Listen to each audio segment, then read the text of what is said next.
Білгішбек ата, ДНК деген не өзі? ДНК. Сенің денеңді құрастыратын копия рецепт кітабы сияқты. Рецепт кітабы дейсіз бе? Онда не жазылады? Я қарағым, әр беті нұсқауға толы. Бұл копия рецепт кітапта көздің жазға аспандай көк қыл, шашты қойдың жүніндей бұйралат деген сияқты. Демек, менің құпия рецепт кітабымда көзді бай топырақтай қомыр қыл, шашты өзен қамысындай түзу қыл деп жазылған болды ғой, я? Дәл солай қарағым. Бұл кітап сенің бойымдағы бәрін, мұрныңның пішінін, жүрегіңнің соғысын, тіпті теріңнің иісін де анықтап жазған.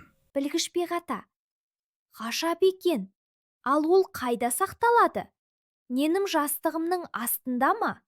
Жоқ, ол сенің әр жасушаңның ішінде, шашында, тырнағында, тіпті кішкентай қан тамшыңда да осы кітаптың көшірмесі бар.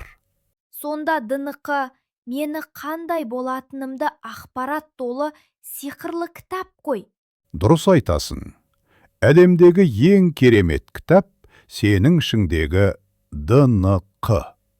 Ол өз жұмысын атқарып, сені ерекше етіп қалыптастырады. Білгішбек ата, сізге рахмет. Ендеше мен өзімді жақсы білімге, жақсы мінезге, жақсы дағдыға тәрбиелеймін. Болашақ ұрпақтарым үшін